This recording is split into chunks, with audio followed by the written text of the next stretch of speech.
How are clients sort of coming to understand the new TV landscape? What are the challenges? What are their concerns? And what's your role as a media agency? I think there's never been, for clients in general, there's definitely a bigger appetite to kind of get their hands around getting attribution across all screens. And I've seen that more in the last year. And as an agency, it's our role to help guide clients through finding the right media mix and the right amount per media channel. And clients in general have a real appetite also for the new fronts. I mean, the new fronts have done a great job of kind of pounding the drum and saying, hey, we're here and we're just as important as the upfronts. And over the years, I've seen that take on almost a different meaning where clients now come in for the new fronts, they go back, and then they come back again for the television upfronts because we're having very good meetings with vendors and partners throughout the course of both those time periods.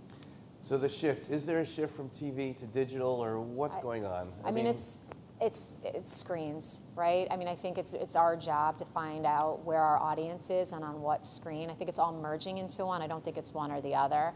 Everything's digital, right? So I think that's, you need to have a holistic view and look at everything that the consumer is touching, and that will ultimately, once we figure out the right channel mix, we can then start looking at the right creative to be served by channel.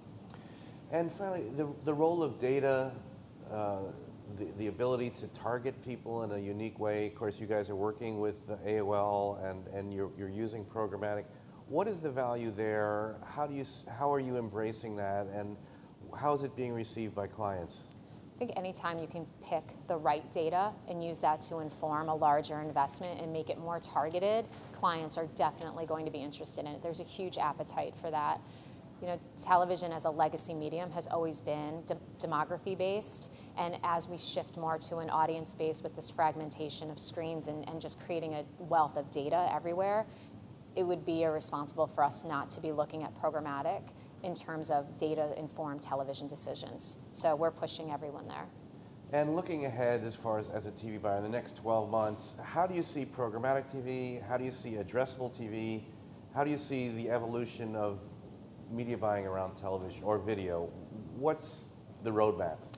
I mean, for us, what we're really working on is trying to find the right mix, right? So just like we look at what is the right mix of online video, the right mix of DRTV, the right mix of broad-based television, it's going to be what's the right mix of programmatic TV. It's just another tool, a great tool in the toolbox to help make the marketing objectives come to life. And do you have any predictions about video, looking into your crystal ball? My crystal ball. Or as a media agency executive, what do you think the industry needs to do from a content standpoint, either creatively or technically, or do you have a wish list that you think about sometimes? You know, we were talking earlier, shows have been formatted the same for 50 years, right? Where the way they're shot, you know, the way that they end to go right into a commercial break. I think looking at different formats of shows, because once the networks can figure out how to monetize programmatic, we will see more of it in the marketplace. And I think that's really what we're struggling with, is how do we make it work within the current confines of how a show is formatted for television viewing, and looking beyond that. Television is still the #1 screen, but there are other screens that we have to kind of account for, and how does messaging within those screens make sense, and so that they can monetize it, because it will benefit everyone.